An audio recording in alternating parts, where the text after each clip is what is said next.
Today, we're diving into a really powerful idea, one that starts right in the classroom. We're going to be guided by Sir Ken Robinson's book, Creative Schools.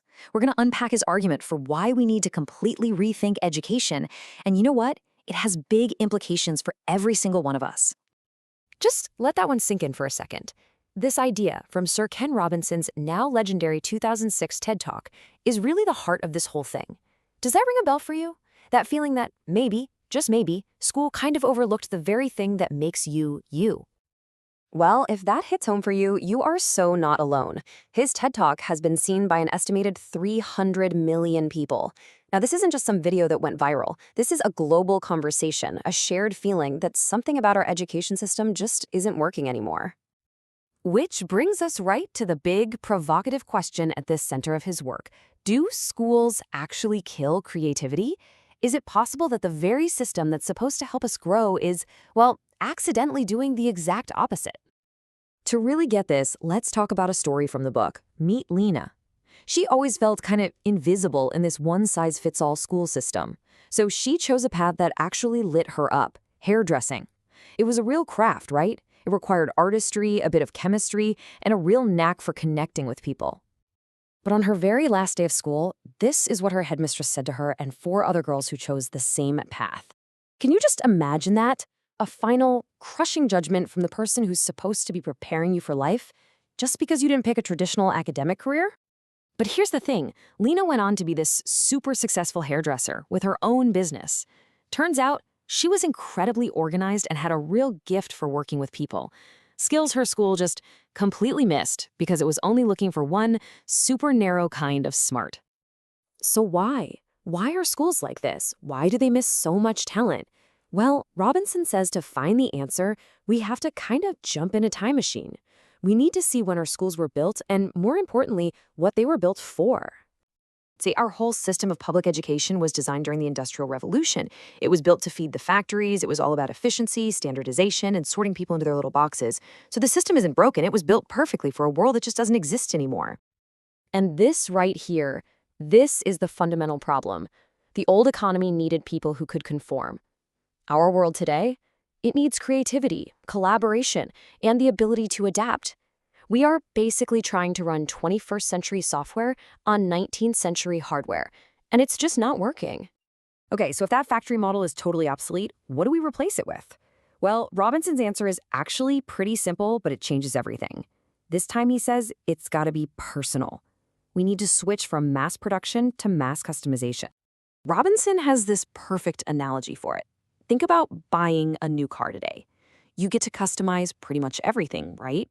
The color, the engine, the trim, the sound system, it's built for you.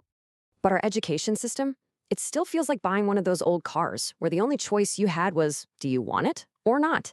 It's a one-size-fits-all approach in a world that is all about personalization. And it's not just about what we learn, it's how we learn. I mean, think about it. When you get a new gadget, what do? Do you read the manual from front to back? Do you watch a bunch of YouTube videos, or do you just turn it on and start mashing buttons?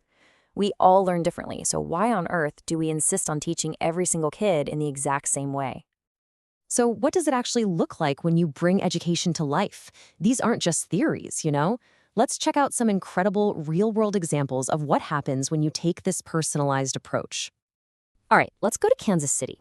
There's this program called Mind Drive, started for students who, let's just say, the traditional system had given up on. And their big project started with something you would absolutely never expect in a school.